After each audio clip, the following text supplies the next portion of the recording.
打鼾也叫打呼噜，是一种非常常见的现象。据统计，30到60岁的普通人群当中，有超过40%的男性，以及超过25%的女性存在打鼾现象。有人说打鼾是睡觉睡得香、睡得好的表现，但其实这种说法并不符合医学上的认知。在医学上，打鼾所发出的鼾声，其实是睡眠状态下上呼吸道软质发生振动所产生的。而之所以上呼吸道会发生振动，往往是由于气流在呼吸道里遇到了阻碍。简单来说，打鼾是在睡觉的时候，呼吸的气流受到阻碍，不通畅而引发的声响，所以医学上也把打鼾给称为鼾症。大家好，我是认真科普的赵博士。尽管并非所有的打鼾都等同于疾病，不过确实有相当一部分打鼾都与阻塞性睡眠呼吸暂停这种可能致命的疾病有关。这期内容我们就给大家说一说，平时爱打鼾的人，当出现哪些迹象时，建议到医院去就诊。节目开始前，麻烦您动动手，关注我，帮忙长按点赞，让更多朋友看到这些医学知识。严格来说，打鼾本身并不算是一种疾病，它仅仅是一种声学现象。按照打鼾频率的高低，可以分为偶尔打鼾与习惯性打鼾。大多数的偶尔打鼾与疲劳、睡眠姿势不当、过量饮酒、感冒鼻塞等因素有关，一般对自身健康的影响较小。而习惯性打鼾则往往提示身体里可能存在更加严重的健康风险，尤其是阻塞性睡眠呼吸暂停这种疾病。阻塞性睡眠呼吸暂停也叫阻塞性睡眠呼吸暂停低通气综合征。比较典型的一种表现就是很响亮的鼾声过后，呼吸突然中断了，持续时间超过10秒钟，并且在睡眠过程中可以反复多次出现。在医学上，阻塞性睡眠呼吸暂停被认为是一种可以引起严重健康后果的全身性疾病。它的主要危害包括以下这几点。第一，频繁的呼吸暂停会引起睡眠中断，这种睡眠中断常常表现为一种微觉醒的状态，就是迷迷糊糊，但并没有完全清醒，自己感觉似乎是睡了一整晚，但其实一直都没有进入深睡眠状态，因此白天会有明显睡眠不足的表现。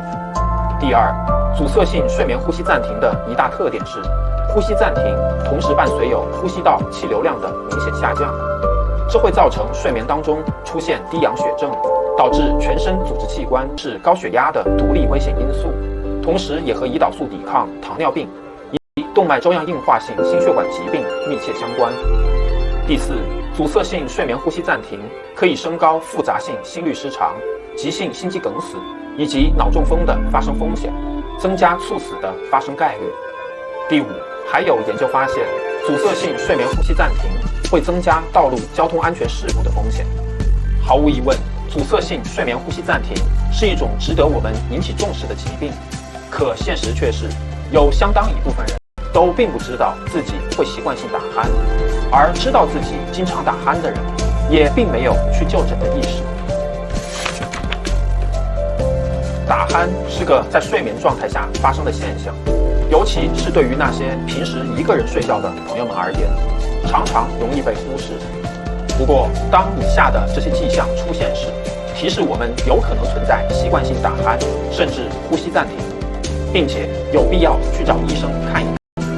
第一个迹象就是在夜间或早上起床以后，觉得口干舌燥。之所以会产生口干舌燥，主要的原因就是打鼾以及憋气的时候，常常会处于张口呼吸的状态。不过，短暂偶尔的张口呼吸，并不至于引起非常明显的口干舌燥，而一旦出现经常性的口干舌燥，这往往意味着打鼾的情况比较严重。第二个迹象是夜里不明原因出现反复叫醒，睡眠状态断断续续。这种情况多半与呼吸暂停以及低通气所引起的缺氧状态有关。第三个迹象是不明原因的夜尿增多，也就是大家常说的爱起夜。很多时候，夜尿增多并不能简单的用前列腺肥大或增生来解释。呼吸暂停有时候可以直接影响夜间的肾脏功能，从而引起夜尿增多。第四个迹象是明明夜晚睡眠时间不短，但却经常在白天嗜睡，精神状态不佳，甚至反应迟缓。这意味着睡眠质量严重下降。在没有其他可疑的原因时，应该考虑是睡眠呼吸暂停所引起的。第5个迹象则是针对高血压或者糖尿病等慢病患者的。如果经常出现夜间或清晨血压升高、血糖异常的话，也应该考虑这可能跟睡眠呼吸暂停有关。所以，如果您经常觉得夜里或晨起时口干舌燥，睡觉时容易醒，有不明原因的夜尿增多，以及白天嗜睡的话，那么多半这些情况与习惯性打鼾以及睡眠呼吸暂停有关。最好是能够到医院找呼吸内科或耳鼻喉科专科医生看一看。那应该如何检查呢？对，既然是睡着以后出现的问题，那就应该在睡着以后来进行检查。根据2018版成人阻塞性睡眠呼吸暂停基层诊疗指南当中的指导，一整晚的多导睡眠监测，简称 PSG 监测，是诊断阻塞性睡眠呼吸暂停的标准手段。而家庭睡眠监测仪，也叫便携式诊断仪，则可以用于阻塞性睡眠呼吸暂停的初筛。而不论简易还是标准的睡眠监测设备，主要的目的都是评估人体在进入睡眠状态以后，是否会出现呼吸暂停和低通气的现象，以及这些现象的发作频率。其中有一个指标对于诊断阻塞性睡眠呼吸暂停非常重要，这个指标就叫做呼吸暂停低通气指数，英文缩写 AHI。 它其实指的是睡眠中平均每小时发生呼吸暂停与低通气的次数之和。